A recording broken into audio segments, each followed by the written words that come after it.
Berikan kemuliaan bagi Tuhan kita, jemaat Tuhan, yang lebih meriah lagi. Selamat hari Minggu bagi kita semua. Semua pada bersuka cita? Amin. Pada saat ini sebelum kita memulai ibadah kita, saya mengundang kita semua jemaat Tuhan, kita boleh bangkit berdiri, yang di sebelah kiri bangkit berdiri, sebelah kanan kita bisa saling salam-salaman dengan yang lain, memberikan senyuman yang hangat ya Bapak Ibu Saudaraku. Oke, silakan duduk kembali. Minggu lalu kita telah diperlengkapi dengan topik firman Tuhan, mengenai kebenaran firman Tuhan. Dan ada banyak hal yang kita dapat pelajari, di mana di situ dikatakan Alkitab adalah perkataan Allah yang diilhamkan melalui kata-kata manusia. Kemudian juga dikatakan bahwa fakta akan selalu tunduk kepada kebenaran.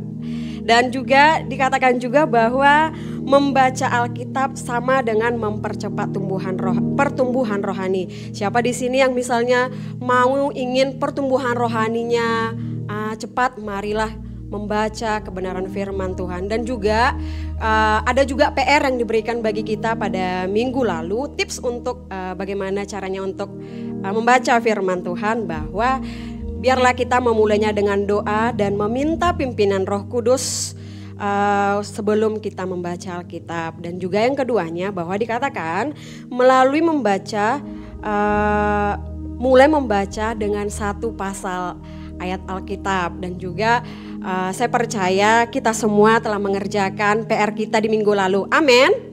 Amin. Amin. Dan juga hari ini kita akan diperlengkapi lebih lagi firman Tuhan yang akan disampaikan juga oleh hamba Tuhan Dr. Philip. Dan biarlah apa pelajaran yang minggu lalu kita peroleh, dan biarlah juga kita tetap mengingatnya supaya kebenaran firman Tuhan itu sempurna di dalam diri kita. Dan juga undangan bagi teman-teman youth, bahwa hari Kamis tanggal 13 Maret kita akan melakukan pertemuan youth kita yang kedua di tahun 2025. Saya mengundang teman-teman semuanya untuk datang beribadah bersama-sama dengan tim-tim, dengan anak-anak youth yang lainnya di gereja kita pukul 19.15 WIB. Mari persiapkan, karena kalau nggak salah saya temanya sudah ada, yaitu tentang mau memakai kostum warna hijau.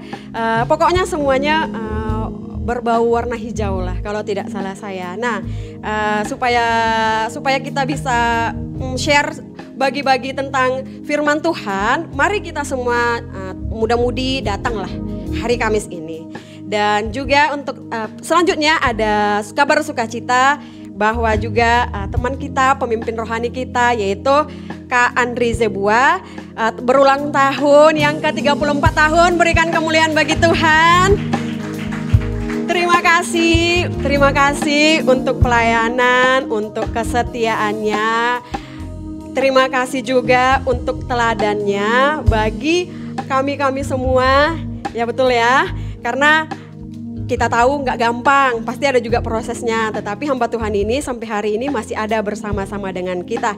Yang menjadi, aku kasihlah sedikit ayat firman Tuhan dari Ulangan 28 ayat 8. Di situ dikatakan, Tuhan akan memerintahkan berkat ke atasmu di dalam lumbungmu, di dalam segala usahamu.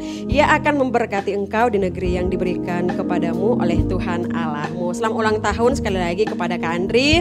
Dan juga nanti teman-teman juga bisa ucapkan selamat ulang tahun kepada Kak Andri yang gak sempat bilang di grup. Nanti bisa datangi langsung nih, karena supaya bisa kita berbahagia bersama-sama. Untuk pengumuman bagi kita yang selanjutnya, yaitu ada pembelajaran agama. Ini adalah pembelajaran agama terakhir, karena akan dilanjutkan setelah Lebaran. Untuk tingkat SMP dan SMA dimulai pada pukul 2 siang. Dan kemudian pengumuman bagi kita yang terakhir, saya mengundang kita semua jemaat Tuhan. Kita bangkit berdiri, kita akan membacakan ayat mingguan, ayat renungan kita pada minggu ini yang diambil dari Efesus pasal yang keempat ayat 15. Saya akan bacakan pertama. Tetapi dengan teguh berpegang kepada kebenaran di dalam kasih, kita bertumbuh di dalam segala hal ke arah Dia, Kristus yang adalah kepala. Kita membaca bersama Efesus 4 ayat 15. Tetapi dengan teguh berpegang kepada kebenaran dalam segala hal kepada arah Dia, Kristus yang adalah kepala. Selamat beribadah. Lebih kencang lagi, berikan tepuk tangan bagi Allah kita. Firman Tuhan dalam Mazmur 119 ayat 105. Sebab firman Tuhan itu adalah pelita dan terang bagi jalan-jalan kita. Amin. Itu yang akan menuntun kita untuk mengerjakan firman Tuhan yang akan kita dapatkan pada hari ini. Amin.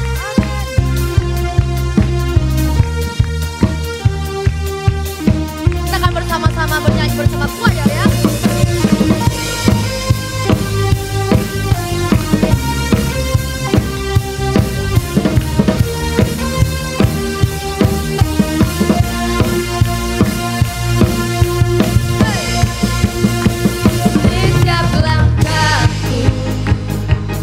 Ke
pegang firman-Mu Tuhan dalam kehidupan kami.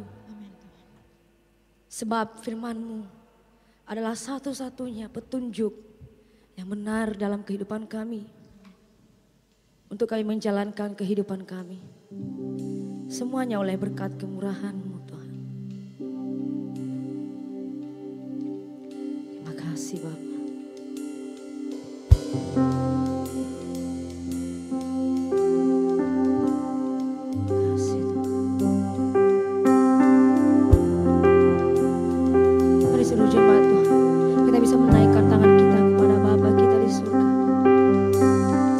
Berjanji bahwa hidup yang kita miliki semua oleh karena berkat kemurahan. Terima kasih Tuhan.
Haleluya, terima kasih Tuhan.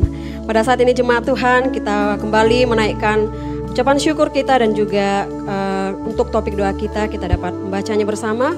Pertama, kita bersyukur Tuhan melawat dan melindungi kota Padang sepanjang minggu. Kemudian juga kita bersyukur Tuhan mencukupkan kebutuhan umatnya. Topik doa kita yang pertama berdoa bagi pemulihan kota-kota di Indonesia yang sedang terdampak bencana. Dan juga kita dapat berdoa agar sepenuhnya kebenaran firman Tuhan menguasai kehidupan kita. Kita berdoa kepada Tuhan. Tuhan Yesus, kami bersyukur Tuhan, Engkau Allah yang Tuhan Yesus tidak pernah, oh Tuhan, pertolongan-Mu Bapa terlambat bagi kami. Engkau Tuhan sempurna Tuhan Yesus, Engkau selalu ada Tuhan, menjagai, melindungi kami Tuhan Yesus. Engkau sungguh Allah yang luar biasa Tuhan Yesus. Engkau selalu beserta dengan kami Tuhan. Tuhan, kami juga Tuhan Yesus menaikkan ucapan syukur kami. Terima kasih Tuhan untuk lawatan-Mu sepanjang minggu ini Tuhan bagi kota kami Tuhan.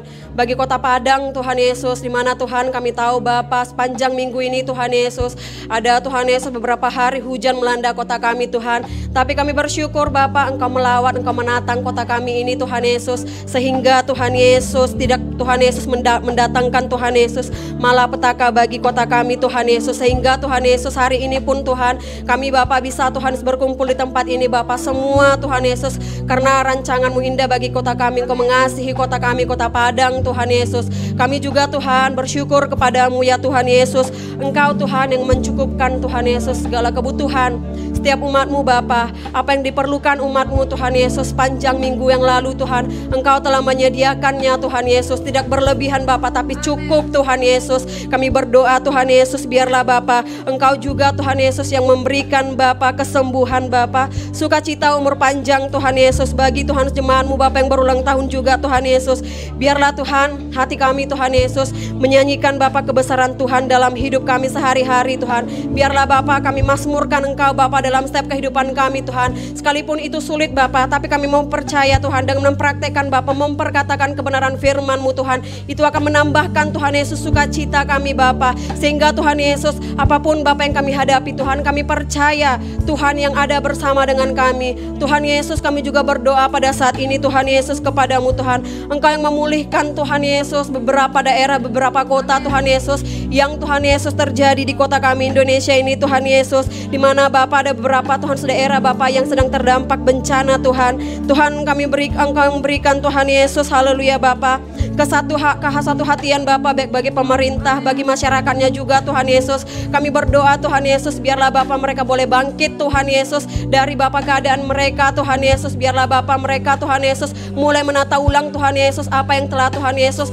oh Tuhan Yesus sebelumnya Bapa berantakan Bapa. Kami berdoa pada saat ini kepadamu Tuhan, Engkau yang memberkati juga pemerintah daerah setempat supaya mereka tanggap Tuhan Yesus. Mereka Bapa turun ke lapangan Tuhan untuk melihat keadaan Tuhan Yesus. Kami berdoa Tuhan Yesus, biarlah Bapa, oh pemulihan itu Tuhan nyatakan Bapa bagi daerah-daerah yang terdampak Bapa di Indonesia Tuhan Yesus. Tuhan kami juga berdoa kepadamu Tuhan Yesus, sepenuhnya Bapa kebenaran firman-Mu lah Tuhan Yesus yang menguasai kehidupan kami Bapa, umat orang yang percaya kepadamu Tuhan Yesus, sehingga Bapa umat Tuhan Bapa memancarkan terang baik dalam perkataan Bapa dan juga sikap dan perbuatan Tuhan. Karena kami tahu Tuhan ketika Tuhan Yesus kami Bapa membaca firman-Mu, oh Tuhan Yesus melalui kebenaran firman-Mu, maka Tuhan akan terlihat Bapa dari ucapan dan perbuatan kami sehari-hari Tuhan Yesus. Kami Bapa mau menjadi terang-Mu Bapa melalui kebenaran firman-Mu Tuhan Yesus, dan biarlah Bapa firman-Mu saja Bapa yang kami utamakan dalam kehidupan kami Tuhan. Terpujilah nama-Mu Tuhan. Inilah doa dan ucapan syukur kami kepadamu, dan pada saat ini kami menyatukan hati kami untuk menolak dan menghancurkan segala kuasa-kuasa si jahat yang menghalang-halangi setiap daerah-daerah yang terdampak bencana untuk segera pulih dalam nama Yesus. Tinggalkan mereka dalam nama Yesus, tinggalkan pemerintah setempat juga dalam nama Yesus. Tutup mata dengan keadaan daerah mereka dalam nama Yesus. Menghalang-halangi bantuan juga boleh tersalurkan dengan tepat kepada daerah yang terdampak dalam nama Yesus, demi nama Yesus, dalam nama Yesus, demi nama Yesus. Menghalang-halangi juga setiap umat Tuhan untuk memperkatakan kebenaran firman Tuhan tidak berkuasa, kami hancurkan kau pada saat ini juga dalam nama Tuhan Yesus. Di dalam nama-Mu Tuhan kami telah berdoa dan mengucap syukur. Haleluya. Amin.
janjimu sempurna.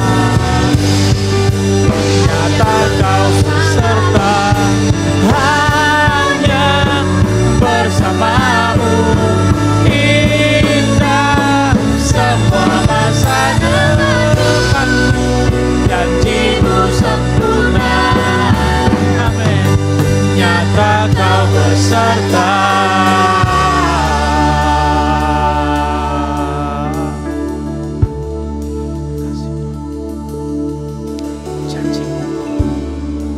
Janjimu sempurna Tuhan. Penyertaan-Mu tidak pernah terselubung, tidak pernah tertutupi. Tapi penyertaan-Mu bisa kami lihat dengan mata kepala kami. Bagaimana Engkau Allah yang menuntun kami hingga hari ini. Bagaimana Engkau yang membukakan jalan bagi kami. Tidak satupun kami bisa memungkiri betapa ajaib dan besarnya perbuatan Tuhan yang telah dikerjakannya. Karena itu kami berkumpul. Karena perbuatannya yang ajaib, yang dahsyat. Kami berkumpul untuk bersyukur, untuk menyembah Dia. Terima kasih Tuhan Yesus untuk 1 minggu yang telah Engkau berikan. Dan kami mau melangkah kepada minggu yang baru. Namun sebelumnya kami mau belajar akan firman Tuhan. Kami butuh firman-Mu. Satu hal kami percaya bahwa firman-Mu adalah terang, pelita bagi kaki kami. Sehingga segelap apapun yang akan kami hadapi, kami tidak pernah tersandung dan terjatuh. Kami tahu bahwa firman-Mu akan membantu kami untuk mengambil keputusan. Firman Tuhan membantu kami untuk semakin kuat. Dan firman Tuhan membantu kami bagaimana untuk mengerjakan kehidupan ini seturut semau dengan kehendak-Mu Tuhan. Amin. Terima kasih Tuhan Yesus. Mari bicara bagi pribadi lepas pribadi. Roh Kudus, sampaikan perkataan-Mu. Ambil alih waktu dan tempat ini. Ini adalah bagian-Mu. Amin. Supaya setiap kami pulang tidak dengan cara kami yang sama. Dengan cara yang lama. Tetapi ada pembaharuan budi dan pikiran. Sehingga menjadi serupa segambar dengan Tuhan. Di dalam nama Yesus kami siapkan hati kami. Urapi kami semua Tuhan. Dalam nama Yesus kami berdoa. Haleluya. Amin. Amin. Amin. Amin. Silakan duduk. Bapak Ibu Saudara yang terkasih. Haleluya.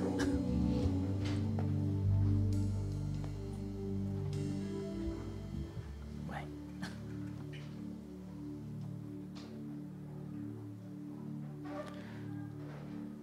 Selamat siang semuanya, Bapak Ibu Saudara. Haleluya. Saudara sehat dan sukacita pada siang ini. Ya. Ada sukacita? Boleh tanya juga sama teman sebelahnya, adakah kamu sehat dan sukacita pada hari ini? Terima kasih juga buat yang sudah melayani ya, dari pagi sampai siang hari. Dan saudara bisa tetap kuat untuk melayani bersama-sama.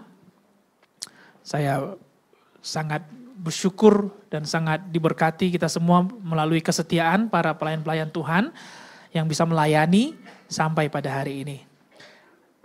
Nah Bapak Ibu Saudara, Gembala Sidang kita dan Ribka sedang berada di Medan, lebih tepatnya di Pematang Raya, yaitu di kampungnya Ibu, di mana mereka sedang menjaga daripada tante kami, atau kita sebutnya Tongah, kakak dari Mama yang pada 1 minggu lebih 10 hari yang lalu terkena serangan stroke dan sekarang harus dirawat di rumah sakit.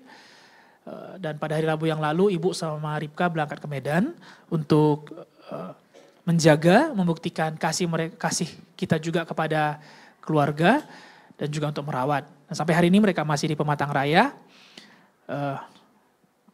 Pemulihan terus terjadi dan walaupun kemarin sempat ada perburukan, tapi beberapa hari ini kami dengarkan ada perbaikan, ada peningkatan daripada kekuatan juga. Dan kita berdoa supaya pemulihannya sempurna. Kami sangat perlu tentu dukungan doa dari jemaat Tuhan untuk berdoa bersama. Walaupun saudara, Bapak Ibu Saudara tidak kenal daripada tante kami, tetapi doa kita adalah wujud kasih kita. Khususnya kita mengasihi Gembala Sidang dan juga mengasihi keluarganya juga. Kita berdoa supaya keselamatan terjadi. Usianya sudah cukup lumayan ya, 70 kalau saya tidak salah sih. Sekitar ya 74 daripada tongah kami ini, tante kami ini. Sudah 74 tahun, sudah luar biasa. Dan tentu bagi beberapa orang ini sakit adalah seperti sebuah malapetaka. Namun kita percaya bahwa orang bisa merancangkan, dunia bisa merancangkan yang jahat, tetapi di dalam Tuhan selalu ada rancangan kebaikan. Ya, selalu ada rancangan yang mendatangkan damai sejahtera bagi kita semua. Doakan sampai nanti Ibu Ripka juga bisa balik bersama-sama dengan kita di tempat ini. Puji Tuhan, itu beritanya bagi kita. Selain juga minggu ini ada ulang tahun dari saudara kita yang kekasih yaitu Andri Zebuaya. Tadi sudah disampaikan oleh Mega dan kita sangat bersuka cita. Ini berkati lewat pelayanannya, kesetiaannya dari dia masa muda, dari SMP ya, Andri ya. Dari SMP sampai hari ini. Dan jadi contoh bagi kita semua. Boleh berikan tepuk tangan juga bagi pelayanannya. Ya. Biar jadi teladan juga bagi kita semua. Bagi anak-anak muda dan bagi semua jemaat juga. Puji Tuhan. Nah, Bapak Ibu Saudara, mari kita belajar firman Tuhan. Kita boleh siapin catatan dan juga Alkitab untuk kita boleh belajar hari ini. Saya buat judulnya pada firman Tuhan ini adalah yang merenungkannya siang dan malam. Tema kita adalah kebenaran firman Tuhan. Ini akan kita bahas selama bulan selama bulan Maret. Ini kalau nggak diingat-ingat masih bertahan di Februari aja, enggak, sudah bulan Maret. Pada minggu yang lalu kita belajar bahwa firman Tuhan ini adalah gambar diri Allah, identifikasi daripada Allah. Kalau kita mau kenal Tuhan, nggak lepas dari kita kenal firman-Nya. Kalau kita mau dekat dengan Tuhan, gak cukup hanya dengan kebaktian, gak cukup hanya dengan memberikan persembahan, melayani, bantuan sosial, tidak cukup hanya dengan bernyanyi, memuji, menyembah Tuhan, tidak cukup. Untuk kita boleh dekat dengan Tuhan, kalau kita mau kenal dengan Dia secara pribadi, kita mesti dekat dengan firman Tuhan. Tidak ada jalan yang lebih baik untuk mengenal Tuhan selain daripada membaca firman-Nya. Hubungan kita dengan Tuhan ditentukan sedalam hubungan kita dalam membaca Alkitab. Karena makin kita membaca Alkitab, kita akan melihat gambaran diri Tuhan secara utuh. Bagaimanapun Bapak Ibu Saudara, sampai nanti kita menyelesaikan tugas kita di muka bumi ini, gak 100% kita ngerti Alkitab. Amin. Gak 100%, gak ada satu orang pun yang bisa menguasai 100% Alkitab. Artinya kita bisa saja tidak mengerti 100% gambaran diri Tuhan secara utuh.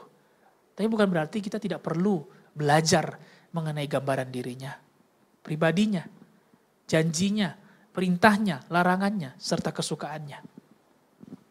Sampai kelak nanti kita bertemu wajah dengan pencipta kita, dengan Tuhan. Ada 3 alasan mengapa kita perlu untuk membaca Alkitab. Kami sangat berharap melalui firman Tuhan minggu lalu, 1 minggu ini kita sudah mulai membaca Alkitab. Coba tanya sebelahnya, kamu sudah mulai? Saya enggak tanya sempurna dulu, tetapi kamu sudah mulai enggak? Nah, sudah ada yang memulainya? Oke.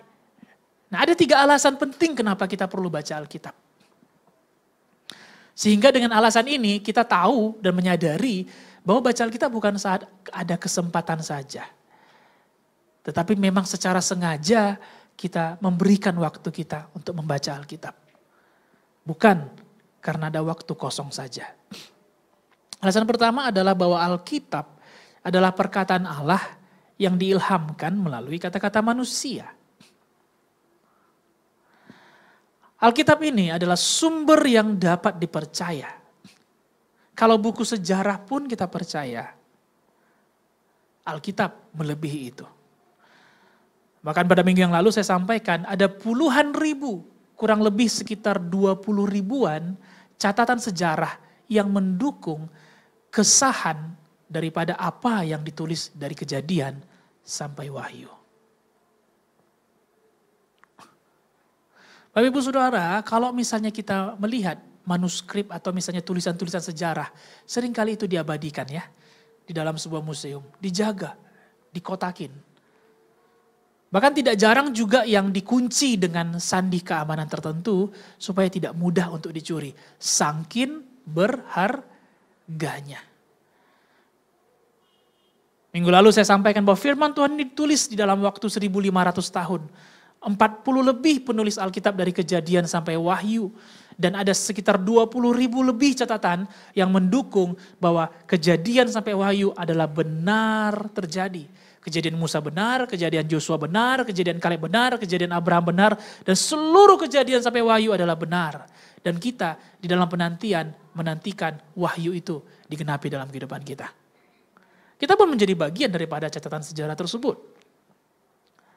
Alangkah malangnya hidup kita bila kita bisa buat semuanya keren, terlihat baik, terlihat aman-aman saja.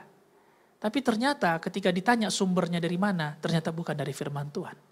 Sumbernya hanya karena dengar-dengaran saja. Alasan yang kedua, bahwa fakta di dalam dunia ini akan selalu tunduk pada kebenaran firman. Kita lihat bagaimana janda Sarfat, bukan janda kaya ya, janda miskin di Sarfat. Ini sudah double punch ini, sudahlah janda, miskin pula. Ada lagi triple punch, kelaparan pula. Lagi sengsara pula. Jadi triple punch. Kalau kita baca Alkitab kita akan melihat bagaimana mujizat Tuhan selalu terjadi walaupun di dalam fakta-fakta yang buruk dan tidak mungkin untuk terjadi. Kita bisa dengar kesaksian orang lain. Kita bisa dengar kesaksian juga di media sosial Bapak Ibu Saudara. Mungkin juga ada banyak mengenai kesaksian mengenai perubahan hidup orang lain, berkat yang mereka rasakan. Tetapi akan lebih personal lagi, akan lebih kerasa lagi kalau kita membaca firman Tuhan dan kita melihat bagaimana banyak catatan sejarah yang menunjukkan bahwa setiap fakta akan selalu tunduk pada kebenaran firman. Kita bisa temukan bagaimana bangsa Israel yang tidak mungkin masuk ke dalam tanah Kanaan karena bangsanya besar-besar dan mereka bisa meruntuhkan tembok Jericho dan hingga sampai ke tanah Kanaan. Kita lihat bagaimana Ishak di usia yang tidak mungkin, 99 tahun Abraham, 90 tahun Sarah, bisa mengandung janji iman mereka. Dan kalau kita baca firman, kita akan mengerti bahwa fakta kehidupan kita pun akan selalu tunduk pada kebenaran firman, Bapak Ibu Saudara yang terkasih. Yang ketiga, bahwa membaca Alkitab adalah kunci untuk mempercepat pertumbuhan rohani.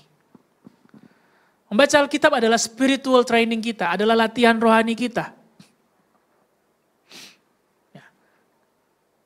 Minggu lalu kita baca bahwa ada latihan yang lebih penting daripada latihan badani, yaitu latihan rohani.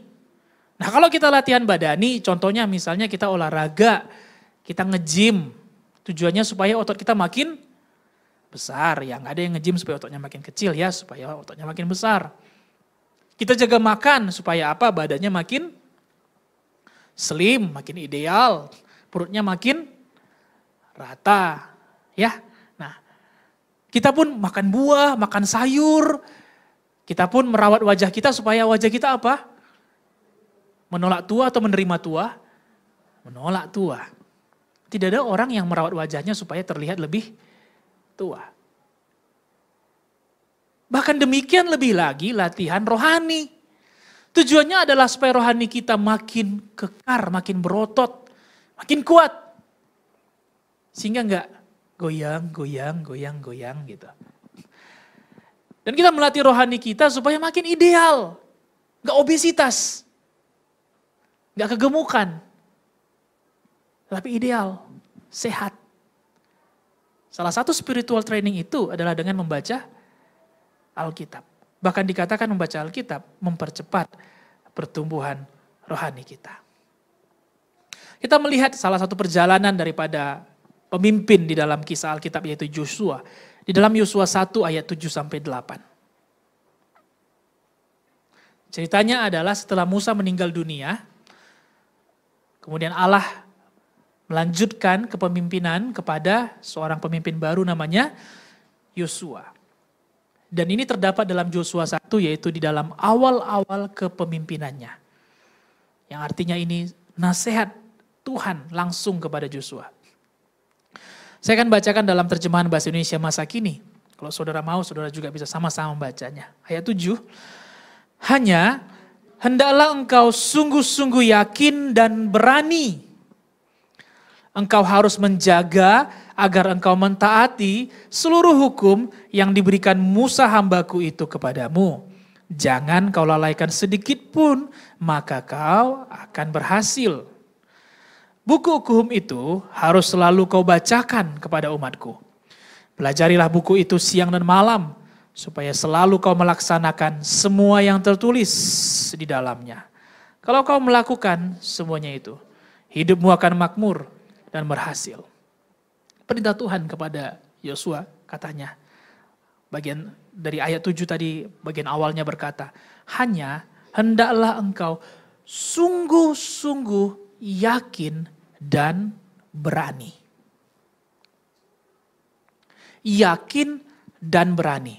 Saya kira itu menjadi persoalan kita akhir-akhir ini. Kurang yakin, kurang berani. Tidak yakin dan tidak berani.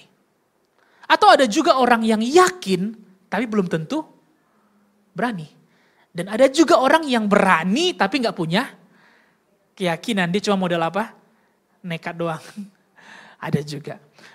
Tapi Tuhan katakan kamu harus yakin dan berani. Tentu ada keyakinan yang dipegang dulu oleh Yosua supaya membuat dia berani. Benar gak begitu Bapak Ibu Saudara? Bagaimana mungkin kita berani kalau gak ada yang kita pegang, gak ada yang kita yakini. Kenapa hal ini perlu disampaikan kepada Yosua? Kalau saya di posisi Yosua, mungkin banyak orang mungkin senang ya menjadi seorang pemimpin. Tapi kalau saya di posisi Yosua, mungkin saya akan bilang, gak usah dirayakan deh, gue jadi pemimpin. Karena yang dipimpinnya siapa? Bangsa Israel yang terkenal keras kepala.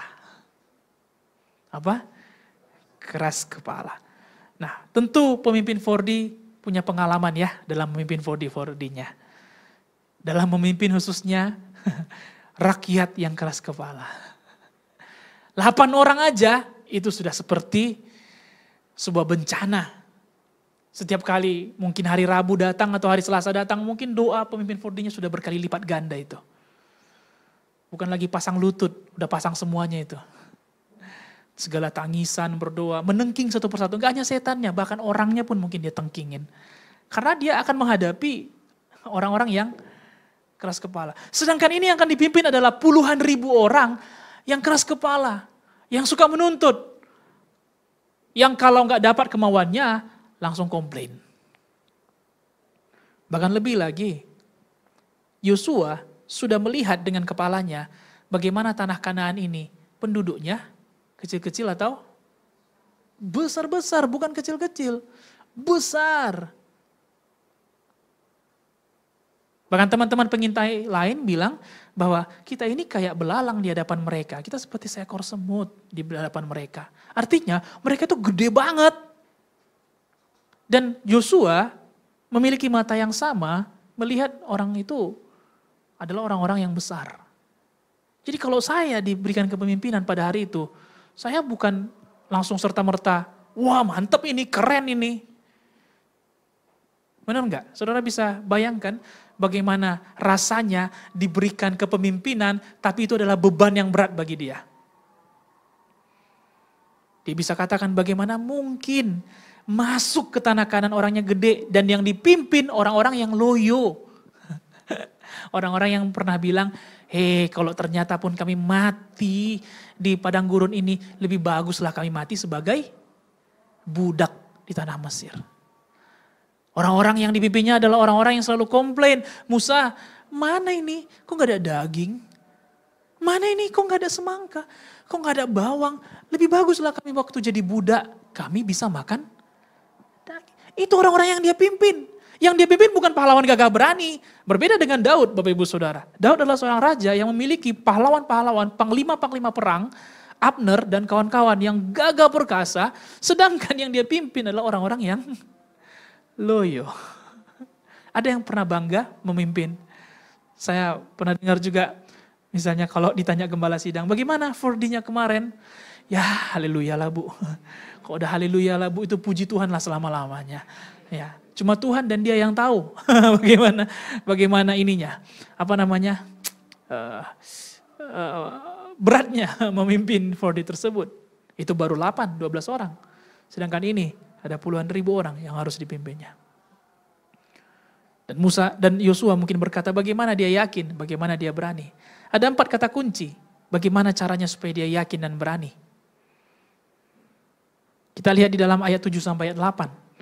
Ayat 7 berkata dia harus mentaati seluruh daripada isi hukum yang diajarkan Musa. Taat. Saudara-saudara, taat tidak lepas dari mengerti. Orang-orang bisa saja mau taat kepada rambu-rambu lalu lintas. Pertanyaannya, ngerti enggak? Karena ketaatan harus dibangun di atas pengertian. Oleh sebab itu, ada poin lainnya, ada kondisi yang kedua, yaitu dia harus membaca buku hukum itu.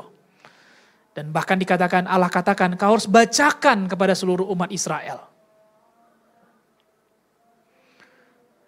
Yang ketiga, setelah dia baca, dia harus pelajari itu siang dan malam. Karena membaca dan mempelajari itu levelnya berbeda. Ya, orang bisa baca buku mengenai resep atau kerajinan tangan, tapi belum tentu belajar membuatnya. Benar ya? Kalau dongeng nggak perlu dipelajari. Benar nggak? Misalnya ada dongeng mengenai batu malin kundang, perlu dipelajari. Ya enggak, selalu kan namanya juga kan cerita rakyat. Dongeng, kita mendapatkan nasihat dari dalamnya. Tetapi kalau ini sebuah kenyataan, sebuah fakta, maka tidak hanya dibaca tetapi dipelajari. Setelah itu yang keempat, setelah dipelajari dia harus melaksanakan. Jadi ketaatan ini timbul dari pengertian. Sekali lagi banyak orang mau taat tapi belum tentu ngerti. Tetapi orang yang ngerti lebih mudah bagi mereka untuk taat. Nah, bagaimana untuk mengerti? Kita harus baca. Kita harus kemudian pelajari dan kemudian kita melaksanakannya. Ini yang disampaikan kepada Yosua. Tujuannya apa? Supaya ayat 8 bagian akhir dikatakan, kalau kau melakukan semuanya itu, hidupmu akan makmur dan berhasil. Kalau kita mengerjakan semuanya ini, kalau Yosua mengerjakannya, Allah menjamin bahwa kepemimpinannya akan makmur dan berhasil walaupun tanah Kanaan itu orangnya gede-gede, walaupun bangsa yang dia pimpin adalah bangsa yang keras kepala, walaupun bangsa itu bangsa yang lemah. Karena tidak tergantung daripada keadaannya Bapak Ibu Saudara. Tidak tergantung daripada bagaimana kondisinya. Tetapi tergantung bagaimana Yosua pada hari itu bisa yakin dan benar berani dalam melangkah. Nah untuk itu dia perlu melakukan taat, membaca, mempelajari dan melaksanakan. Supaya bagaimanapun kondisi nantinya, situasi nantinya, hidupnya tetap makmur dan berhasil. Bukankah itu yang kita inginkan? Bahwa di tahun 2025 ini, kita bisa menikmati kemakmuran yang Tuhan berikan, keberhasilan, keberuntungan. Dan itu tidak tergantung daripada kondisi ataupun realita yang terjadi. Melainkan tergantung dari kita. Apakah kita mau membaca, mempelajari, dan melaksanakan buku hukum ini. Paulus juga memerintahkan hal yang sama kepada muridnya yaitu Timotius. Di dalam 1 Timotius 4 ayat 13. Dalam terjemahan bahasa Indonesia masa kini dikatakan, sementara itu Sampai saya datang nanti, engkau harus bersungguh-sungguh membacakan Alkitab kepada orang-orang dan mendorong serta mengajar mereka. Rasul Paulus, kalau saudara baca ayat sebelumnya, dikatakan janganlah engkau direndahkan karena engkau muda. Janganlah orang menyepelekan engkau karena engkau muda. Karena memang Timotius adalah orang yang muda, sama seperti Joshua diangkat menjadi pemimpin pada masa mudanya. Tapi jadilah teladan dalam sikapmu, dalam perkataanmu, dalam tingkah lakumu, dalam kesucianmu. Itu dikatakan ayat 12. Tentu pertanyaannya bagaimana caranya? Ya kan Bapak Ibu Saudara? Sedangkan dia seorang muda. Di ayat selanjutnya Paulus menjabarkan engkau harus bersungguh-sungguh membacakan Alkitab kepada orang-orang. Kita bisa melihat bahwa membaca Alkitab menjadi pilar utama kekristenan kita. Tidak ada kekristenan tanpa membaca Alkitab. Saudara mungkin bisa jadikan sebagai caption dalam kehidupan kita. Bahwa tidak ada kekristenan tanpa membaca Alkitab. Haleluya. Ibadah, memberi, melayani, itu bagian dari kekristenan. Tapi bukan pilar utamanya. Karena pilar utama kekristenan adalah membaca Alkitab. Karena kekristenan berbicara pengenalan kita akan Kristus.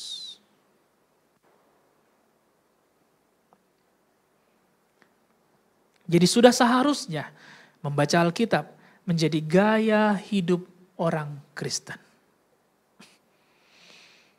Semua siap Bapak Ibu Saudara? Mari kita belajar terus.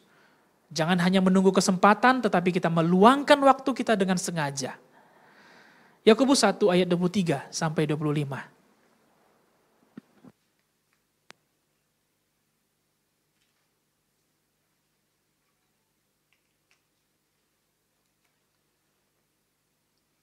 Kita semakin mengerti apa yang dimaksud dengan membaca Alkitab. Sebab jika seorang hanya mendengar firman saja dan tidak melakukannya, ia adalah seumpama seorang yang sedang mengamat-amati mukanya yang sebenarnya di depan cermin. Baru saja ia memandang dirinya, ia sudah pergi atau ia segera lupa bagaimana rupanya. Tetapi barang siapa meneliti hukum yang sempurna, yaitu hukum yang memerdekakan orang, dan ia bertekun di dalamnya, jadi bukan hanya mendengar untuk melupakannya, tetapi sungguh-sungguh melakukannya. Ia akan berbahagia oleh perbuatannya. Nah, apa sih tujuan kita bercermin? Tentunya untuk melihat seberapa. Gak ada untuk melihat seberapa ganteng ya, enggak. Karena itu bukan ditentukan oleh cermin. Tetapi seberapa cocok, seberapa pantas yang sedang kita gunakan. Dan lebih lagi kita juga bercermin tujuannya untuk melihat apa? Apa yang tidak tepat. Ya. Untuk melihat apakah alisnya sudah sama kiri dan kanan. Untuk melihat apakah ada rambut yang belum kesisir. Benar nggak gitu Bapak Ibu Saudara? Ya. Untuk melihat apakah lipstiknya sudah keluar jalur. Atau mungkin di giginya ada sisa makanan. Itu tujuan kita ya. Bahkan juga orang menggunakan cermin untuk membantu dia mengobati. Misalnya lagi kelilipan atau masuk bulu mata. Kan nggak bisa cuma tiupkan ini ya. Ya kadang berhasil, kadang enggak. Tapi kalau kita lihat cermin, kita bisa tahu bahwa apa yang masuk bukan. Oh ya ada bulu mata, kita berusaha untuk mengawaskannya. Sehingga mata kita enggak kelilipan lagi. Itu guna daripada cermin. Demikian halnya firman Tuhan. Firman Tuhan tidak untuk menjadi cermin orang lain. Tapi menjadi cermin diri kita sendiri. Karena tanpa firman, kita akan selalu merasa gue paling benar di dunia ini. Yang gue lakuin ini udah paling tepat nih.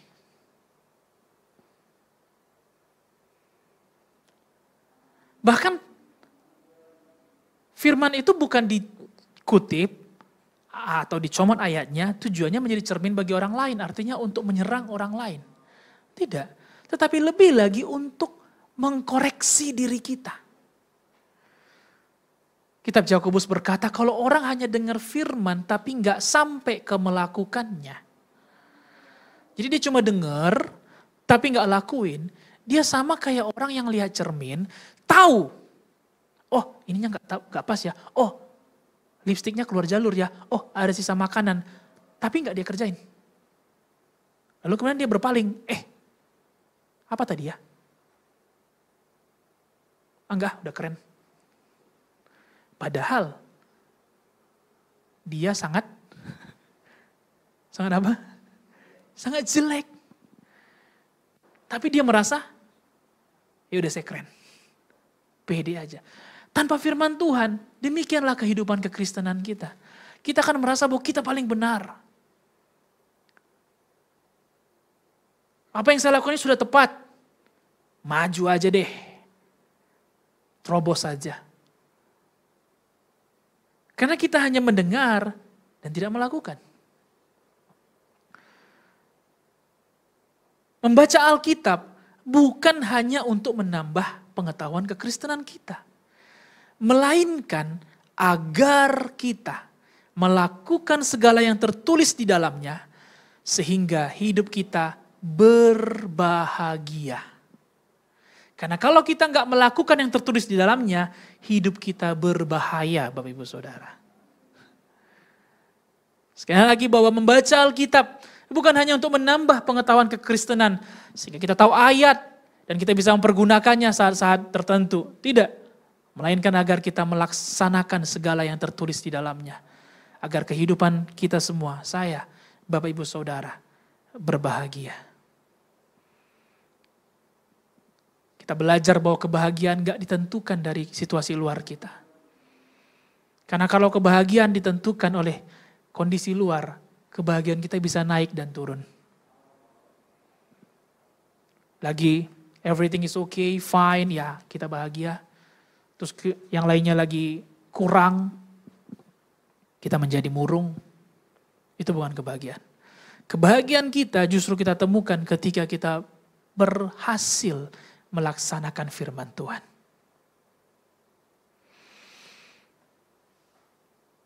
Ada perbedaan antara mendengar dan melakukan. Orang yang mendengar belum tentu melakukan.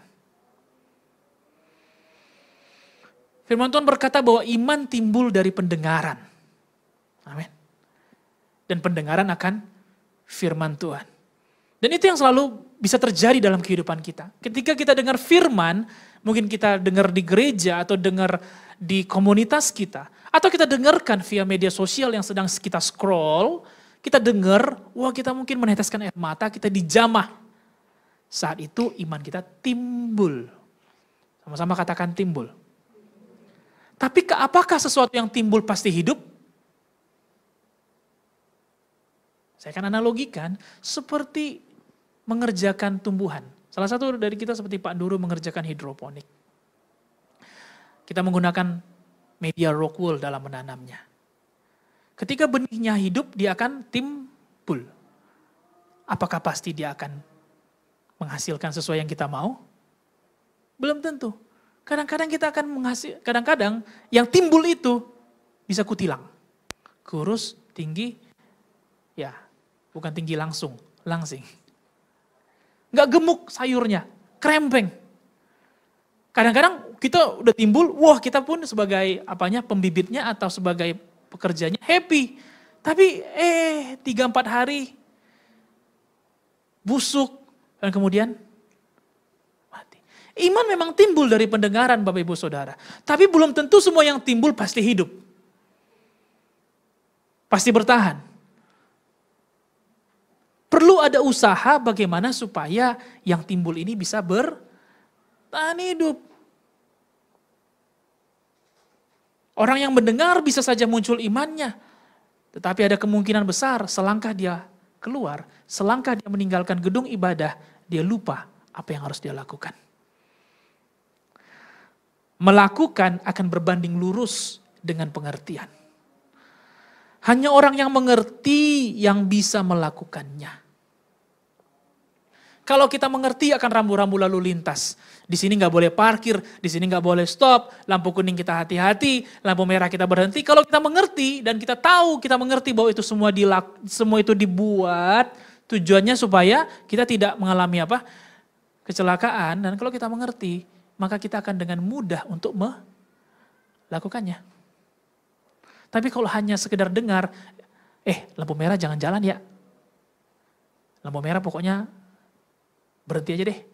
Tapi kita lihat orang-orang begitu lampu merah semuanya pada terobos. Ya karena modalnya cuma mendengar, gak ada pengertian ya. Besar kemungkinan kita akan mengikuti jejak mereka. Jejak para petualang itu Bapak Saudara. Dan kita akan salah kehidupannya. Demikian juga kalau kita hanya dengar firman, iman kita bisa timbul. Tapi belum tentu kalau kita tidak mengerti, belum tentu kita bisa melakukannya. Itu sebabnya tanpa mengerti firman, kekristenan kita akan berhenti di mujizat dan berkat saja. Tapi dengan pengertian firman, kekristenan kita bertumbuh semakin dewasa, semakin serupa, segambar dengan Kristus Tuhan kita.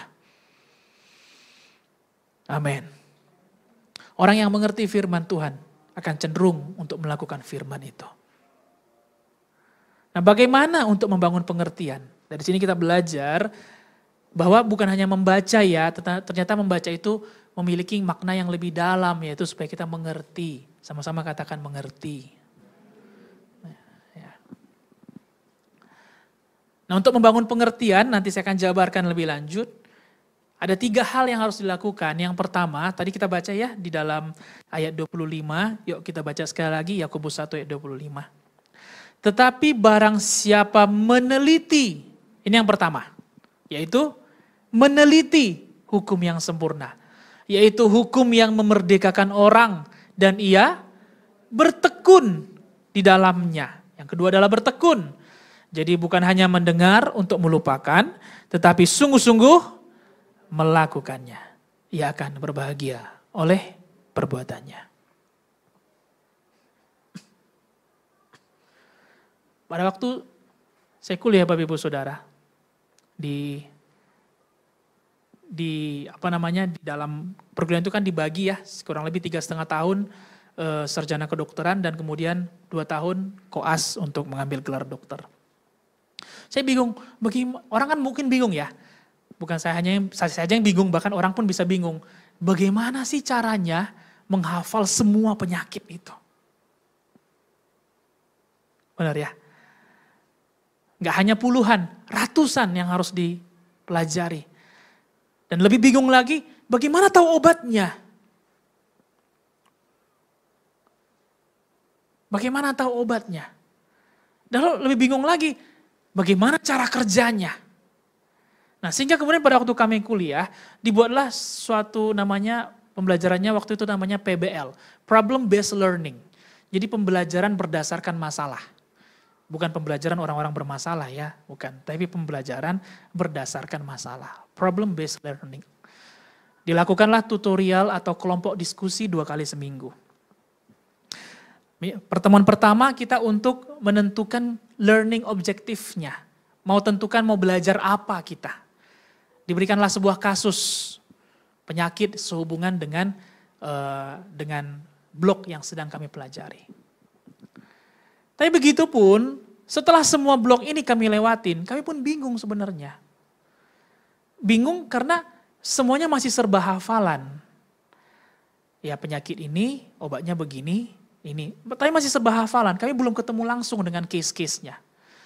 Salah seorang dosen yang saya segani dan saya hormati ya, dan beliau sudah meninggal dunia, dan dia salah satu yang saya segani. Dia adalah dosen fisiologi kami. Fisiologi ini berbicara mengenai fungsi tubuh. Cara kerjanya tubuh. Dia katakan, if you know how this works, kalau kau tahu bagaimana cara ini bekerja, kau akan tahu ketika dia sakit.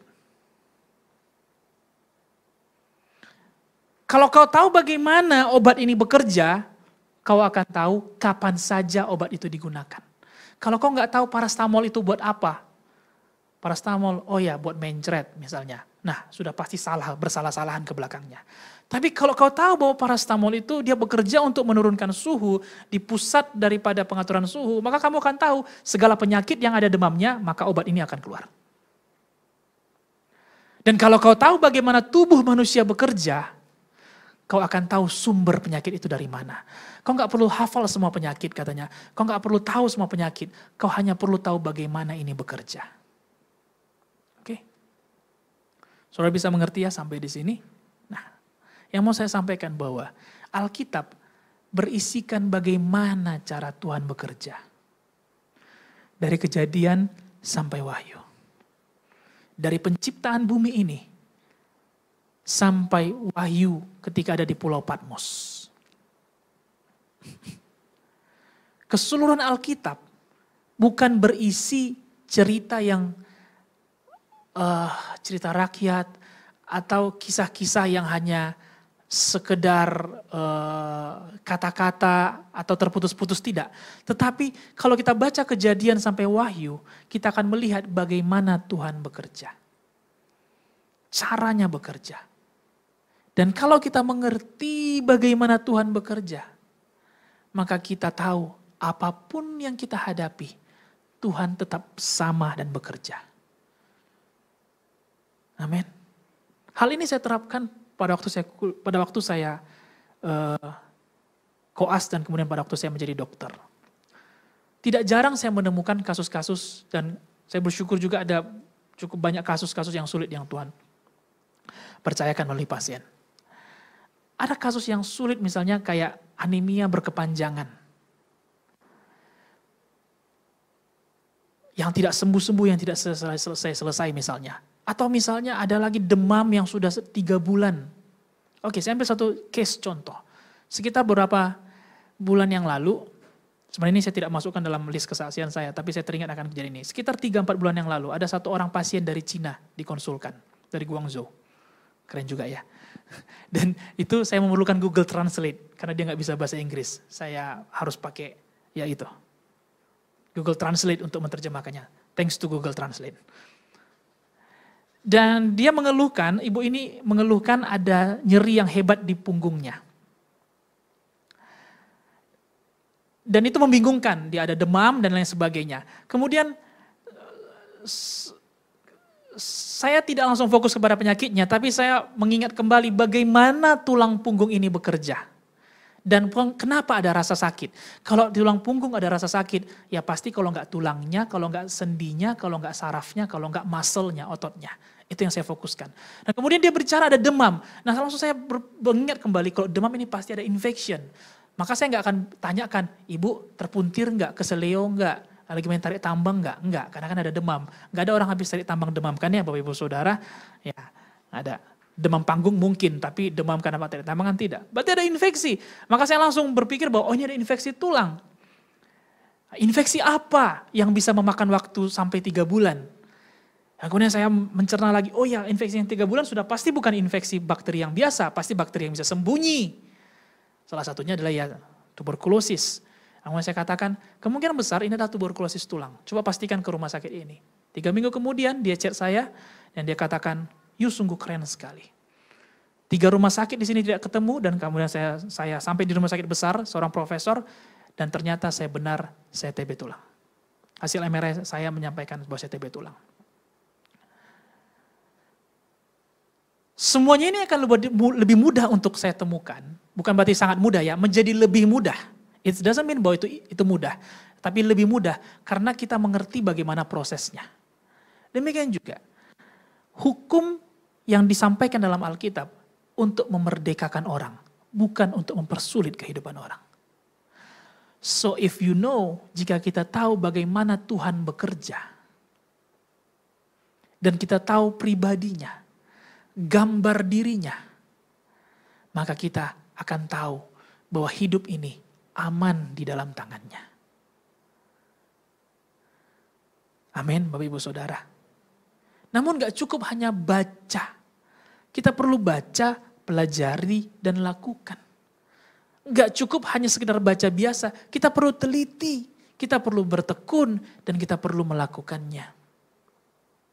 Sebelum kita tutup, mari kita lihat di dalam Kisah 8 ayat 26 sampai 39. Kita akan mulai terapkan bagaimana nanti kita supaya kita mengerti akan firman Tuhan.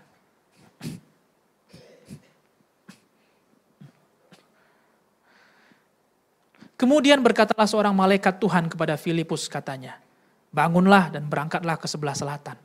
Menurut jalan yang turun dari Yerusalem ke Gaza, jalan itu jalan yang sunyi. Lalu berangkatlah Filipus, adalah seorang Etiopia, seorang sida-sida, pembesar dan kepala perbendaharaan Sri Kandake, ratu negeri Etiopia yang pergi ke Yerusalem untuk beribadah. Sekarang orang itu sedang dalam perjalanan pulang dan duduk dalam keretanya sambil membaca kitab Nabi Yesaya. Lalu kata Roh kepada Filipus, pergilah ke situ dan dekatilah kereta itu. Filipus segera pergi ke situ dan mendengar sida-sida itu sedang membaca kitab Nabi Yesaya. Kata Filipus, mengertikah Tuhan apa yang Tuhan baca itu? Jawabnya, bagaimanakah aku dapat mengerti kalau tidak ada yang membimbing aku? Lalu ia meminta Filipus naik dan duduk di sampingnya. Nas yang dibacanya itu berbunyi seperti berikut. Seperti seekor domba ia dibawa ke pembantaian. Dan seperti anak domba yang keluh di depan orang yang menguting bulunya. Demikianlah ia tidak membuka mulutnya. Dalam kehinaannya berlangsunglah hukumannya. Siapakah yang akan menceritakan asal-usulnya? Sebab nyawanya diambil dari bumi. Maka kata sida-sida itu kepada Filipus, aku bertanya kepadamu, tentang siapakah nabi itu berkata demikian? Tentang dirinya sendiri atau tentang orang lain? Maka mulailah Filipus berbicara dan bertolak dari nas itu, ia memberitakan Injil Yesus kepadanya. Mereka melanjutkan perjalanan mereka dan tiba di situ suatu tempat yang ada air. Lalu kata sida-sida itu, lihat di situ ada air. Apakah halangannya jika aku dibaptis? Sahut Filipus. Jadi jika Tuhan percaya dengan segenap hati, boleh. Jawabnya, aku percaya bahwa Yesus Kristus adalah anak Allah. Lalu orang Etiopia itu menyuruh menghentikan kereta itu, dan keduanya turun ke dalam air, baik Filipus maupun sida-sida itu.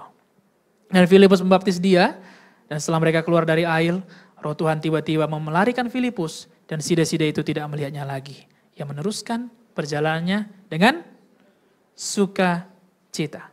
Kita lihat. Awalnya dia bingung, dia tidak mengerti, tapi ujung-ujungnya dia menjadi apa? Sukacita. Oke, nah kita mau belajar dari sini.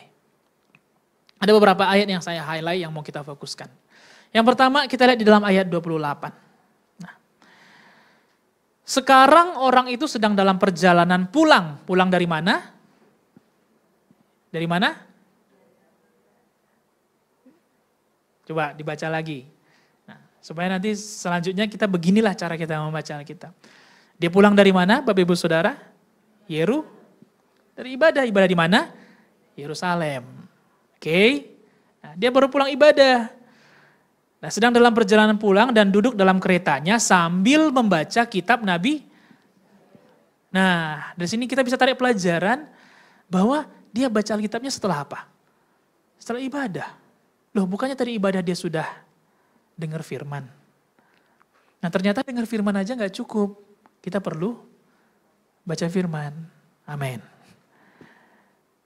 Jadi setelah dia pulang ibadah, dia bukan langsung seperti burung keluar sangkarnya. Tidak, justru dia membaca kitab. Dia mendalaminya lagi. Nah, demikian juga kita. Justru setelah kita menyelesaikan kebaktian, dengar firman, iman kita tumbuh, kita perlu membaca Alkitab. Supaya yang tumbuh tadi bisa menjadi menghasilkan buah. Nah, kita lanjut. Lalu apa yang dia baca? Yaitu kitab Nabi Yesaya. Nah, entah bagaimana ya kok dia baca kitab Nabi Yesaya. Mungkin itu yang dia dengarkan pas ibadah tadi. Mungkin. Dan dia baca. Nah, sayangnya adalah kitab ini bukan kitab yang mudah dimengerti. Tidak seperti Kejadian ataupun kitab Keluaran yang berisikan sejarah. Yesaya ini sebagian besar isi Alkitabnya, isi kitabnya berisikan mengenai nubuatan yang belum digenapi. Sebagian besar berisikan nubuatan yang digenapi pada waktu Yesus datang ke dunia. Tentu itu bukan hal yang mudah untuk dimengerti. Oke, kita lihat ayat 29. Lalu kata Roh kepada Filipus. Siapa yang berbicara kepada Filipus? Roh Kudus. Apa dikatakan? Pergi ke situ, dekati kereta itu. Bapak Ibu Saudara, Roh Kudus gak akan tinggal diam ketika kita gak ngerti firman Tuhan. Coba perhatikan, Sida-Sida ini gak ngerti apa yang dia baca. Dan dia orang berpendidikan, dia well educated. Ya, dikatakan kalau saudara lihat sebelumnya kalau kita tanya siapa dia adalah seorang Ethiopia, seorang Sida-Sida seperti seorang sekretaris daerah kalau pada hari ini. Pembesar dan kepala perbendaharaan daripada ratu negeri Ethiopia. Artinya dia orang yang terdidik,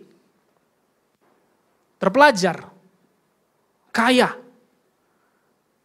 Tapi dengan semua yang dia punya, dia gak ngerti ayat yang dia baca.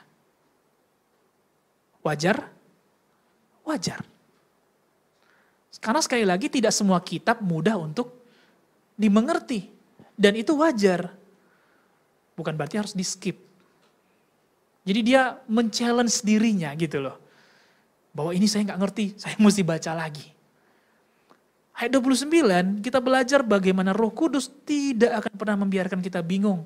Di saat kita dengan sengaja membangun kehidupan membaca Alkitab. Roh Kudus tahu ada yang bingung. Roh Kudus tahu bahwa ada yang sedang kesulitan untuk mengerti. Roh Kudus pakai Filipus, pergi. Dekati kereta itu. Dan kemudian Filipus tanya, kamu ngerti gak sih? Pak, apa yang kamu baca? Ya tentu tidak, saya gak ada yang nerangkan, ya saya gak ngerti katanya. Tapi saya baca aja.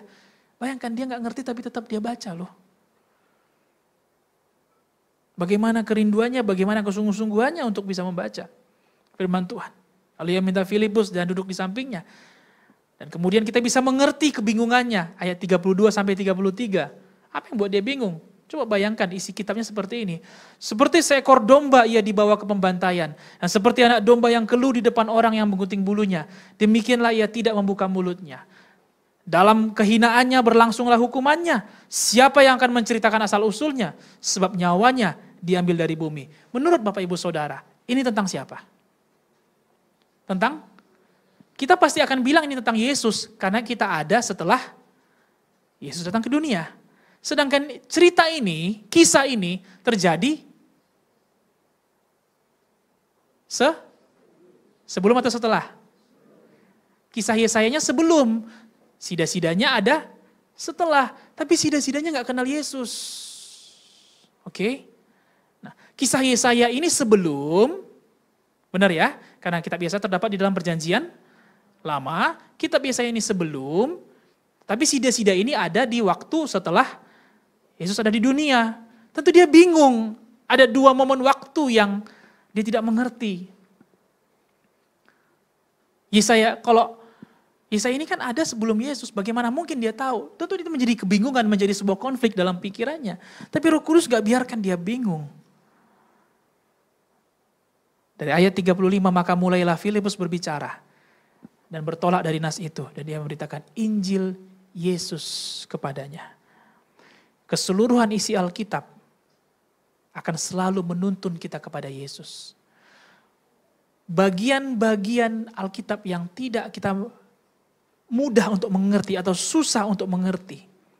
Tapi satu hal benang merahnya, bahwa Alkitab selalu menuntun kepada Yesus. Setelah sida-sida itu mengerti, kepercayaannya kepada Yesus mulai bertumbuh.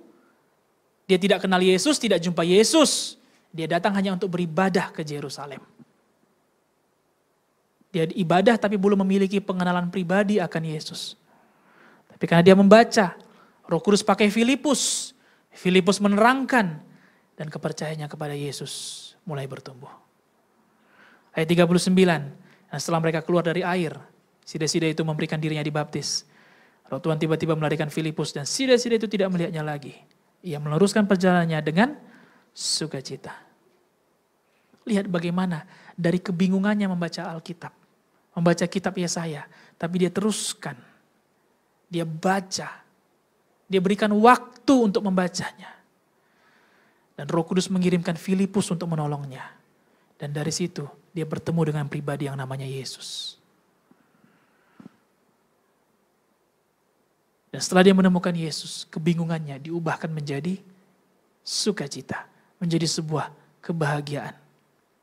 Kita dapat menemukan pribadi Yesus di dalam firman Tuhan, Bapak Ibu Saudara.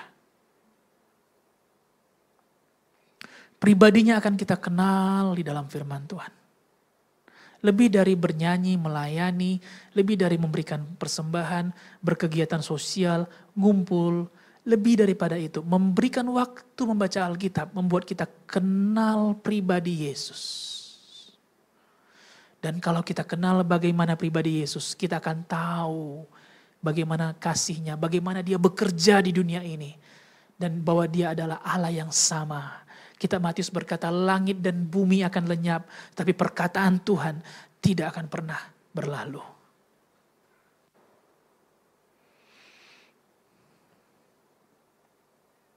Nah, apa yang kita lakukan tadi, ini akan kita gunakan, yang bisa Bapak Ibu Saudara gunakan, bagaimana untuk membaca firman Tuhan. Saya sebut sebagai 3T. T yang pertama adalah teliti. Oke. Nah, kalau teliti, atau meneliti, ini nggak bisa dipisahkan dari memilah-milah. Ya, kalau kayak dulu ya, sekarang mungkin udah jarang. Kalau kita misalnya lagi beli beras, kalau dulu kan kita tampi ya, ditampi, kemudian dipisah-pisahkan karena ada banyak batunya.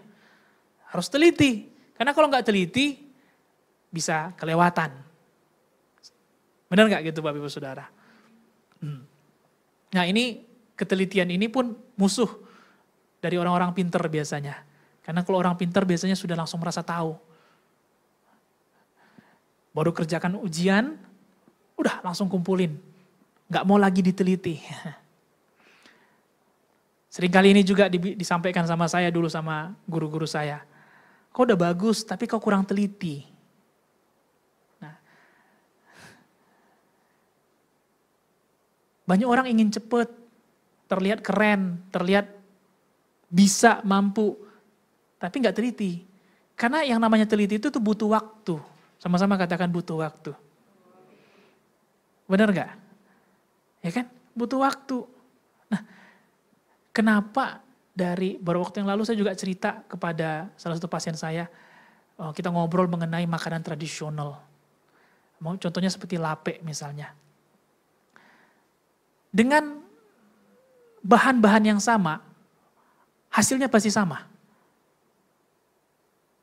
Pasti sama enggak? Bahannya sama, hasil lapeknya pasti sama. Belum tentu. Pasti seringkali kita bilang, ini enak pasti karena bahannya pilihan. Pasti karena orang yang buatnya sungguh-sungguh. Benar ya? Karena ada perbandingannya. Nah, bagaimana kita bisa bilang itu barang pilihan? Berarti barang itu diapain? Dipilih, diteliti. Mana yang lulus sortir, mana yang layak. Demikian juga firman Tuhan. Pada waktu kita baca, seperti yang kita baca mengenai kisah para rasul 8 tadi. Kita gak hanya baca sebagai sebuah cerita, sida-sida Ethiopia. Tapi kita teliti. Dengan, saya berikan saran dengan menggunakan pertanyaan. Seperti apa, di mana, kapan, siapa, mengapa, dan bagaimana. Contoh misalnya, apa yang dibaca oleh sida-sida Ethiopia tadi? Kitab Yesaya. Oke, benar ya? Nah, di mana dia membacanya? Di dalam perjalanannya pulang dari Yerusalem menuju ke arah Gaza yang kita baca. Nah, kapan dia baca? Setelah atau sebelum? Setelah beribadah. Nah, siapa yang dikirim oleh Roh Kudus? Filipus. Oke, mungkin pintar ya. Nanti kita bisa buat cerdas cermat kayaknya minggu ketiga ini. Siapa? Filipus. Nah, terus kemudian mengapa? Mengapa Roh Kudus mengirim Filipus? Mengapa? Karena Roh Kudus tahu, melihat ada yang sedang tidak mengerti tentang apa yang dibacanya. Itu alasan kenapa Roh Kudus menyuruh Filipus. Dan kemudian bagaimana? Nah, tentu bagaimana kita bisa bertanya, bagaimana bisa dibaptis? Bagaimana Bapak Ibu Saudara? Kok bisa ya dia dibaptis, sida-sida Ethiopia tadi? Ya, sebelumnya dia baca kitab Yesaya, kemudian dia tidak mengerti, lalu kemudian Roh Kudus mengirim Filipus, dan Filipus kemudian menambahkan, yang saya highlight tadi yaitu ayat 35, Filipus bertolak dari nas itu dan memberitakan mengenai siapa? Yesus. Nah, karena dia sudah baca sebelumnya, sida-sida itu menjadi lebih mudah mengerti. Ada pengertian yang dibangun.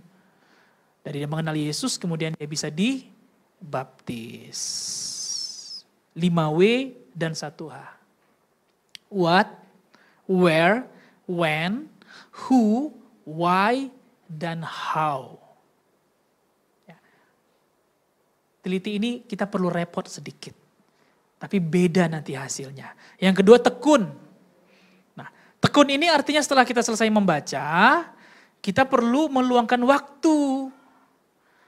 Tidak langsung siap baca, close the book. Tapi kita perlu luangkan waktu untuk apa? Untuk membaca bagian yang mungkin belum kita mengerti. Untuk mengelaborasinya lagi, menggalinya lagi. Dan untuk membaca lagi bagian yang menarik perhatian kita. Yang bisa kita jadikan ayat ayat hafalan. Jadi kita baca nggak langsung ayat hafalannya. Tapi kita perlu teliti dulu. Kemudian kita meluangkan waktu membaca berulang-ulang sampai kita menemukan ayat hafalannya. Nah, setelah kita menemukan ayat hafalannya, kita kemudian tutup dengan saat teduh. Kita berikan waktu bagi Roh Kudus untuk memeteraikan apa yang sudah kita baca. Hanya Roh Kudus yang mampu untuk mengingatkan Bapak Ibu Saudara. Roh Kudus melebihi catatan digital kita yang bisa kita bawa kemana-mana.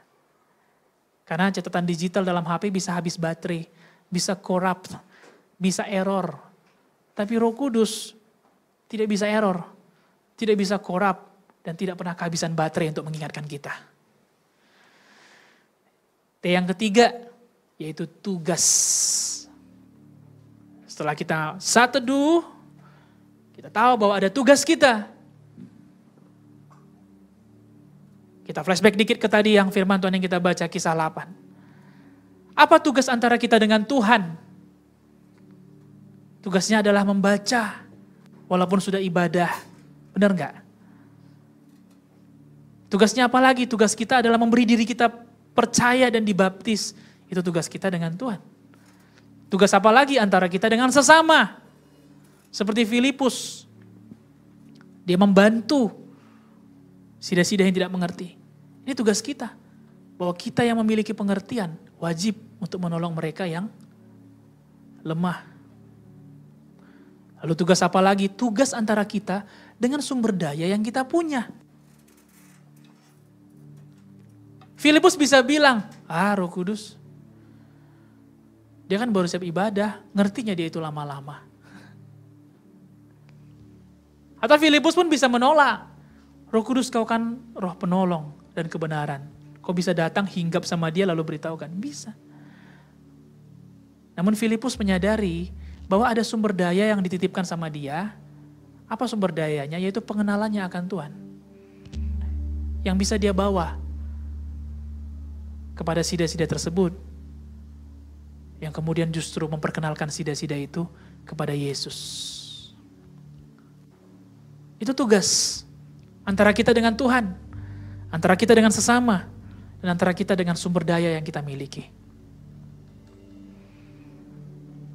Dan kita perhatikan juga ada janji Tuhan, ada larangan, ada perintah di dalam Alkitab yang kita baca. Yeremia 17 ayat 7-8. Diberkatilah orang yang mengandalkan Tuhan, yang menaruh harapannya kepada Tuhan. Ia akan seperti pohon yang ditanam di tepi air, yang merambatkan akar-akarnya ke tepi batang air, dan yang tidak mengalami datangnya panas terik, yang daunnya tetap hijau, yang tidak khawatir dalam tahun kering, dan yang tidak berhenti menghasilkan buah. Membangun gaya hidup membaca Alkitab, itu menandakan bahwa kita butuh Tuhan. Kita gak bisa tanpa Dia. Sebaliknya, dengan tidak membaca Alkitab, dengan tidak membaca firman Tuhan, itu mengatakan bahwa hidup kita menjauh dari Tuhan. Orang yang berdosa, mereka jauh dari Tuhan. Tetapi orang yang sudah kenal kebenaran, tetapi tidak mau membaca firman Tuhan, itu sedang menjauh dari Tuhan. Sedang menunggu waktunya, kapan betul-betul jauh. So mari kita baca firman Tuhan. Amin, Bapak Ibu Saudara. Mari kita baca. Mari kita bangun pengertian kita. Amin. Mari kita teliti, tekun, dan kita memiliki tugas setelah kita baca firman Tuhan. Kita pergunakan firman Tuhan bukan untuk kepentingan-kepentingan semata. Bukan hanya untuk mengklaim janji Tuhan. Bukan hanya untuk mengklaim mujizatnya, tidak. Tetapi kita baca firman Tuhan lebih-lebih sebagai cermin bagi kita. Bahwa ada yang perlu dikoreksi. Kita tidak selalu benar. Amsal 13 ayat 13 dalam bahasa Indonesia sehari-hari berkata, orang yang meremehkan ajaran Tuhan mencelakakan dirinya. Orang yang taat kepada hukum Allah akan mendapat upahnya. Kita semua orang yang mau taat, amin. Kita semua orang yang mau hidup dalam ajaran Tuhan, yang mau berbahagia, yang mau mendapatkan upahnya, yang mau terus menghasilkan buah, walaupun pada musim-musim kering sekalipun. Mari kita belajar baca firman, kita tertanam, kita dekat, kita mengerti pribadi Tuhan. Tuhan Yesus memberkati kita, Bapak Ibu Saudara. Mari kita tunduk kepala dan berdoa. Bapa dalam sorga, kami bersyukur buat apa yang sudah kami dengarkan pada siang hari ini. Bagaimana seharusnya kami mempelajari firman Tuhan siang dan malam. Supaya perjalanan kami menjadi makmur dan berhasil. Kami tidak tahu apa yang akan terjadi di depan kami untuk hari-hari yang akan datang. Akankah itu lebih mudah atau lebih buruk? Namun keyakinan kami tidak bersandar kepada fakta yang terjadi. Tapi keyakinan kami bersandar hanya kepada firman-Mu. Roh Kudus, bantu dan ingatkan.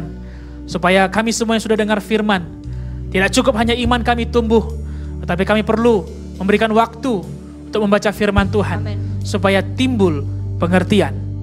Hanya orang-orang yang mengerti yang sanggup untuk melakukan. Roh Kudus bantu kami untuk mengerti akan firman-Mu. Di saat-saat kami membaca yang tidak kami mengerti, atau di saat kami tidak memahami tentang kondisi kehidupan kami, bantu kami Roh Kudus untuk mengerti akan rencana-Mu dalam hidup kami. Bantu kami untuk mengerti akan panggilan-Mu Tuhan dalam kehidupan kami. Dan biarlah firman-Mu menjaga langkah kami sehingga kami tidak menyimpang ke kanan ataupun ke kiri. Ada hal yang sudah kami terima, cara bantuan bagi kami untuk mengerti firman-Mu, yaitu kami perlu teliti, tekun, dan ada tugas setelah kami membaca firman. Biarlah 1 minggu ke depan kami mulai mempraktekannya. Di dalam nama Yesus kami bersyukur dan berterima kasih. Sama-sama kita berkata, amin.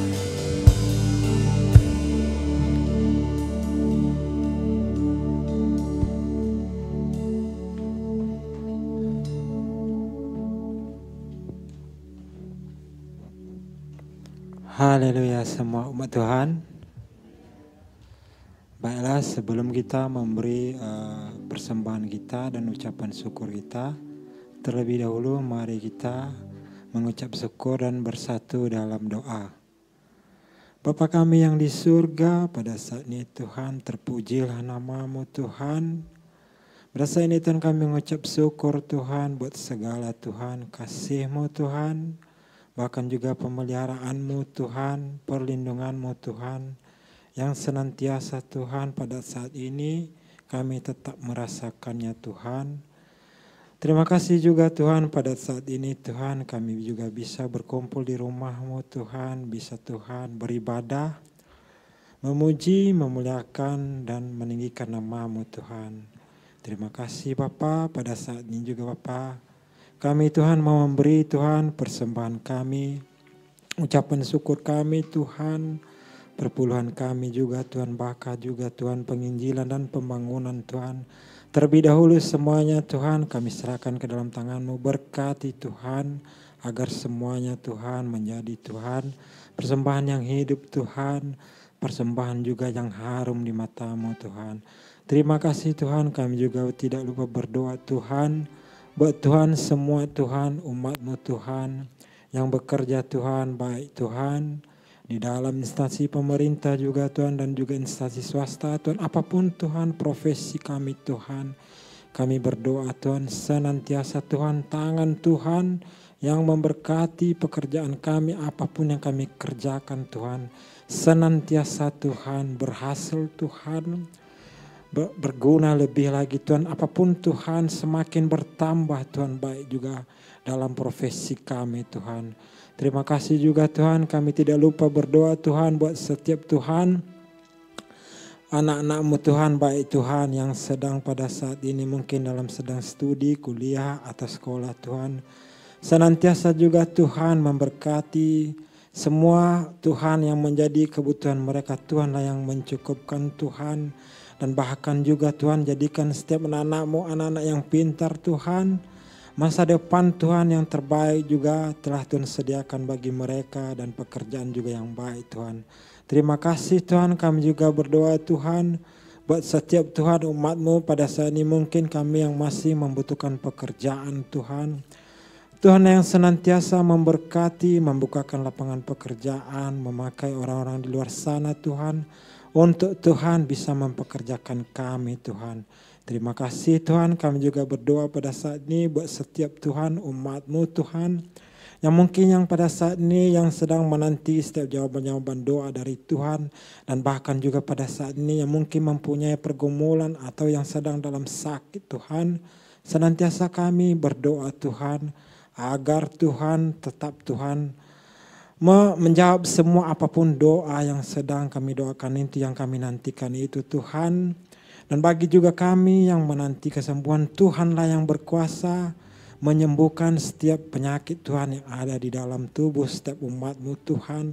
Dan Tuhan juga yang memberikan kepada setiap umat-Mu roh kesabaran, bahkan juga Tuhan pengharapan, penghiburan Tuhan. Untuk tetap Tuhan kami tetap kuat dalam menghadapi semua Tuhan, baik yang sedang sakit, bagi juga yang sedang menanti setiap jawaban-jawaban doa dari-Mu Tuhan. Terima kasih Tuhan, pada saat ini Tuhan kami menghancurkan segala kuasa-kuasa roh jahat yang menghalang-halangi tercurahnya berkat bagi setiap umat Tuhan. Dalam nama Yesus tidak berkuasa Engkau, kemiskinan juga, pelit juga, kikir juga, bersungut-sungut juga. Dalam nama Yesus tidak berkuasa Engkau. Tidak juga menanti, yang tidak sabar juga menanti dalam setiap jawaban-jawaban doa. Dalam nama Yesus yang menghalang-halangi juga terjadinya kesembuhan bagi setiap umat Tuhan. Dalam nama Yesus tidak berkuasa Engkau. Dalam nama Yesus kami telah berdoa dan mengucap syukur. Haleluya Bapa. Amin. Amin. Saya percaya semua kita diberkati dan siap untuk melakukan firman Tuhan pada hari ini. Yang siap, mari kita lambaikan tangan kita bagi Tuhan kita.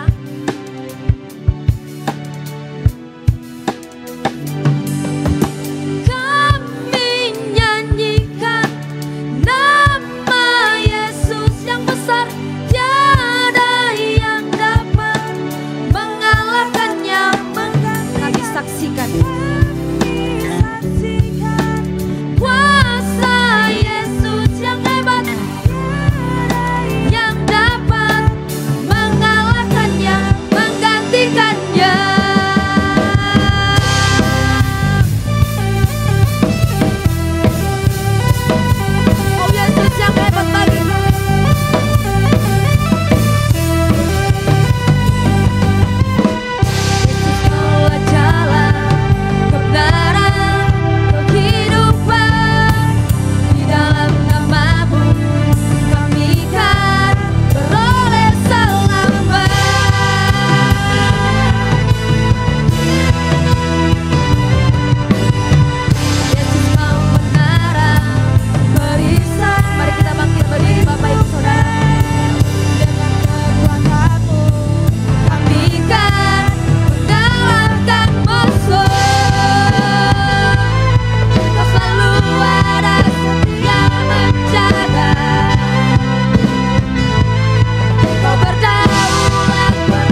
Sama-sama kita katakan. Semua telah Kau ambil alih, semua telah Kau selesaikan, Kau melakukannya bagi kami, Tuhan. Semua telah Kau ambil alih, semua telah Kau selesaikan, Kau melakukannya bagi kami, Tuhan. Semua telah Kau ambil alih, semua telah Kau selesaikan, Kau melakukannya bagi kami, Tuhan. Semua telah Kau ambil alih, semua telah Kau selesaikan, Kau melakukannya bagi kami, Tuhan.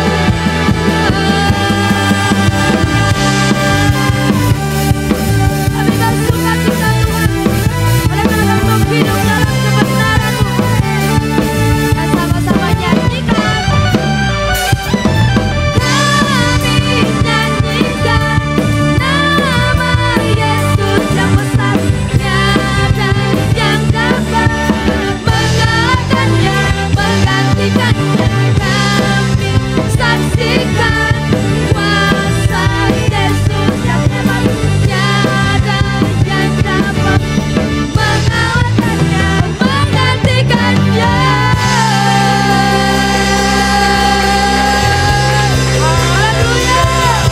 Mari berikan sorak-sorai. Amin, amin, amin, amin. Nama-Mu besar dan hebat Tuhan, dan tidak ada yang bisa mengalahkan nama-Mu.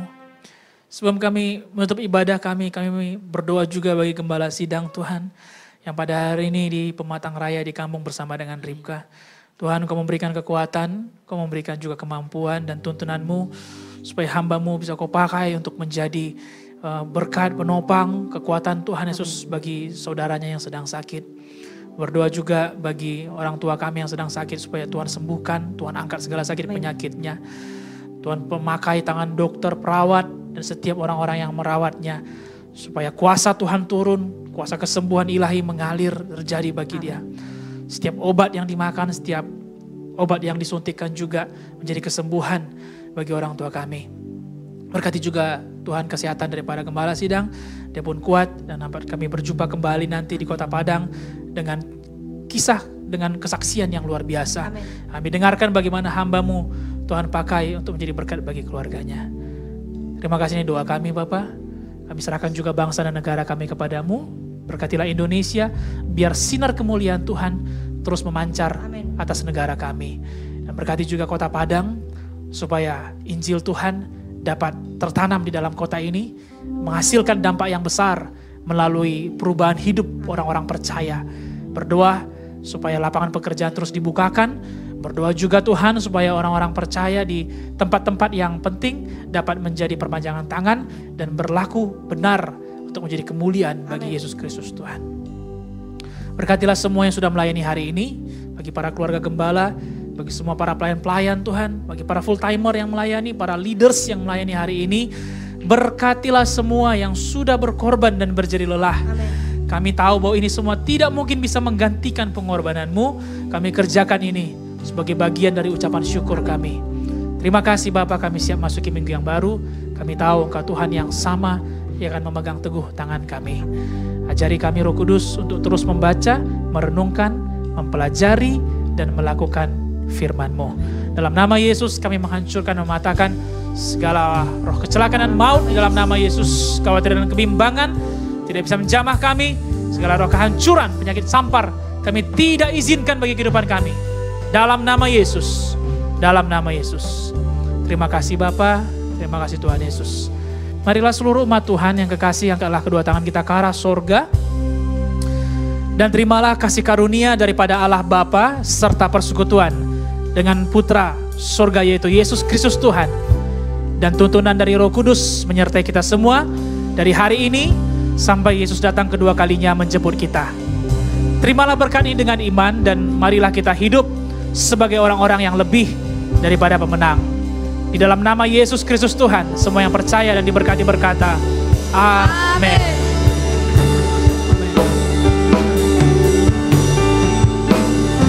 Amin. Tuhan Bapak Ibu Saudara. Have a good Sunday. Tuhan Yesus memberkati.